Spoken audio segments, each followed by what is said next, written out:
In a previous video, I have shown you how to make a 4-digit display board using 74595 shift register for Arduino Node MCU and Raspberry Pi or any other microcontroller. I have shown you the circuit code and the hardware in EasyEDA.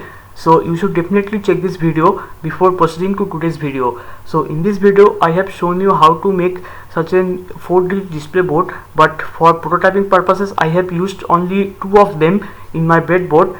And I have also written the code in the Arduino IDE just by taking the Arduino as an example, and the code is given in the description below, so you should definitely check this video out. So after checking this video, so in this video I will be now showing you how I have managed to make the PCB.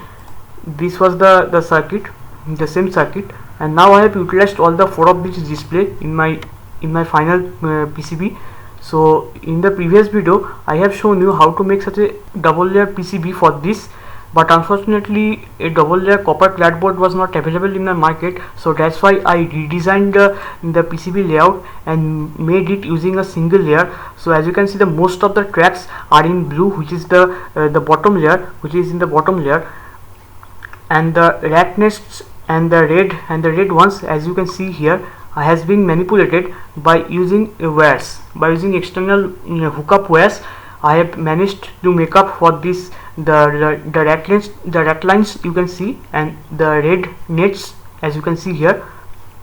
This has been manipulated by using external hookup wires, both for the top layer nets as well as for the rack nets. The most of these tracks are now in the back side, so I have made the PCB like that. Now I have used the traditional toner transfer method, and for toner transfer method I have used the heatless method using the nail polish remover, and I have missed some of the tracks, so I made them again using a marker, a permanent marker.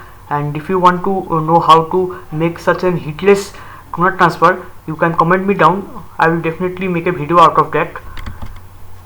And then I used some ferric chloride to etch the copper and to make out the tracks, and then solder the components.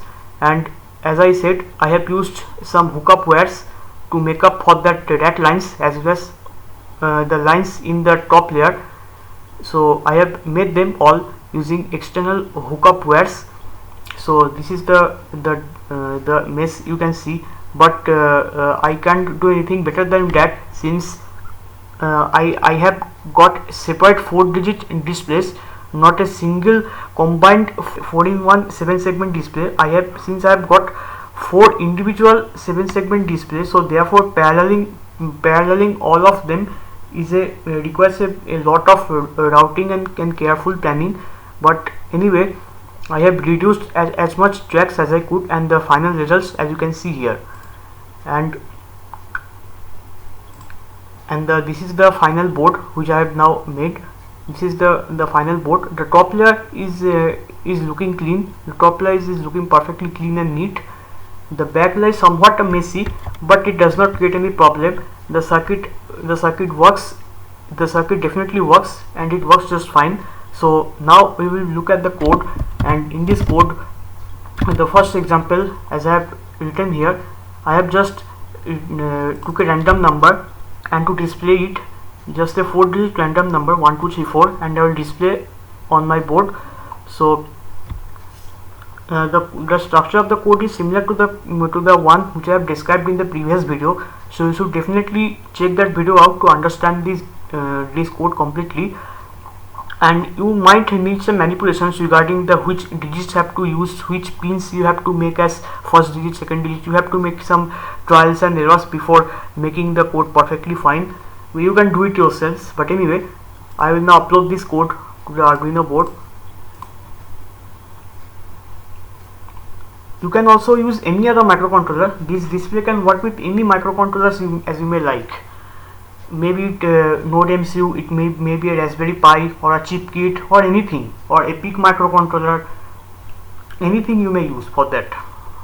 This display is just a universal display which you can use with any microcontrollers. So let's compile this code. Let's wait for it. So the code has been uploaded to the Arduino board, and you can see the number 1234 is written. The number 1234 is completely visible the board is working just fine. In the second example, I will now use a DS3231 real-time clock, and I will just get the time. And I have broken it into the substrings. Each digit of the time string has been broken into substrings. The first digit of the hour, and the second digit of the hour, and the first digit of the minute, and the second digit of the minute. And since this is only a 4-digit display, I have omitted the seconds part. So just I have got only the hours and the minutes, and I have then printed it at the respective digits.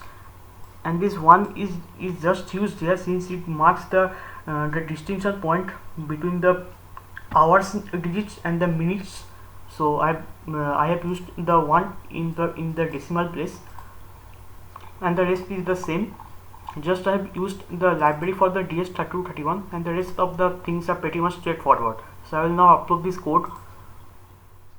Now the DS3231 is connected with the Arduino, and as you can see, the local time is now 1:14 AM. So the display also shows 1:14, so it works completely fine. So I have shown you 2 examples how to use this board, and this board is working completely fine, and we can use any microcontrollers. This is a universal display board, universal circuit, and you can use any microcontrollers. In a future video, I will try to use this display with a PIC microcontroller. I will use it with a PIC 16F676 microcontroller, and I will show you how to use this display using the 16F676 microcontroller. So stay tuned for that.